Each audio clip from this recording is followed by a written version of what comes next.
Have you ever wondered what our planet would look like without any ice at all? No North Pole, no South Pole, just green? It sounds like science fiction, but it's a real chapter from Earth's deep history.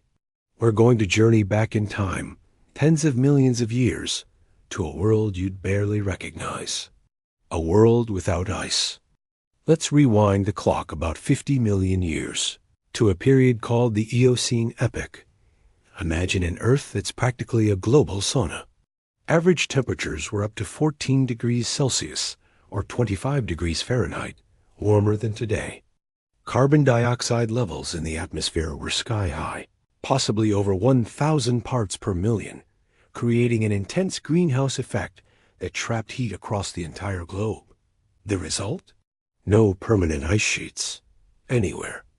So, what did this ice-free world look like? Let's start at the very bottom of the planet, Antarctica. Today, it's a vast, frozen continent buried under miles of ice. But back in the Eocene, it was a lush, temperate rainforest. Fossil evidence tells an incredible story. Scientists have discovered pollen, spores, and even fossilized tree stumps from ancient palm trees and relatives of today's baobab trees. Antarctica was a green, swampy landscape, teeming with life, from ferns and conifers to a variety of mammals we've never seen alive. The seasons were marked not by snow and ice, but by months of 24-hour daylight, followed by months of polar darkness, a truly unique forest ecosystem. Now let's travel to the opposite end of the world, the Arctic. Forget polar bears and ice floes. During the Eocene, the Arctic Circle was a warm, swampy haven. Picture a climate similar to modern-day Florida. Fossil discoveries in places like Canada's Ellesmere Island, well within the Arctic Circle, have unearthed some shocking residents: alligators, turtles, and even early primates. That's right, crocodiles were swimming in waters just a stone's throw from the North Pole. The Arctic Ocean was a warm, almost fresh body of water ringed by dense forests of cypress and dawn redwood trees. It's a mind-bending image, isn't it? And if the poles were that warm, what about the rest of the planet? The tropics were, as you might expect, extremely hot. But the heat wasn't just confined to the equator. Warm tropical waters circulated all the way to the poles, creating a planet with a much gentler temperature difference between the equator and the polar regions compared to today. This meant that warmth-loving plants and animals had a much larger territory to roam. This global hothouse wasn't just an Eocene thing. If we go back even further, to the Cretaceous period, the age of dinosaurs, we see a similar, if not even more extreme, ice-free world.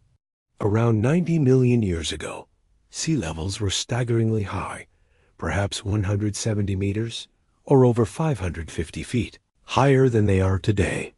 This flooded vast areas of the continents, creating shallow inland seas.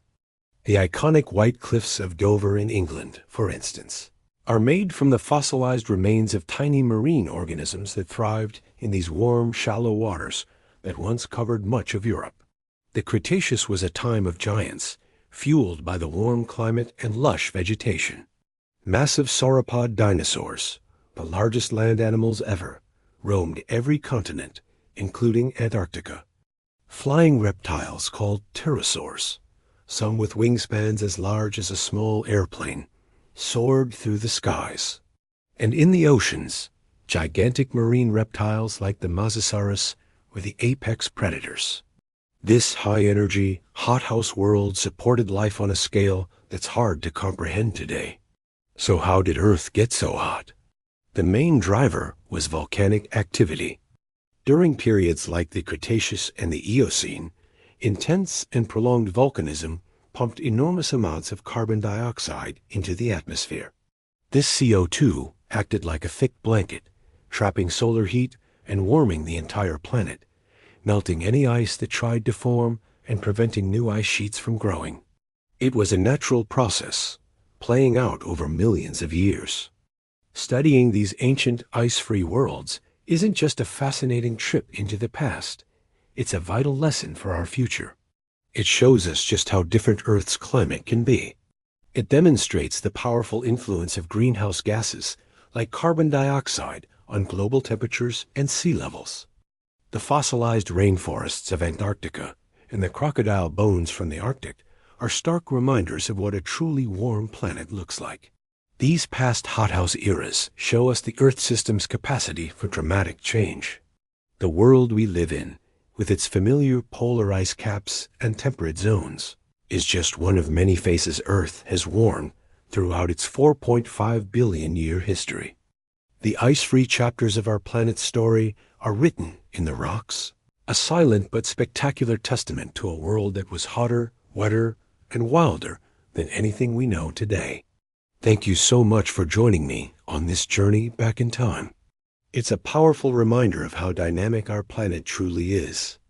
If you found this as fascinating as I do, please hit that like button and consider subscribing for more deep dives into the story of our world.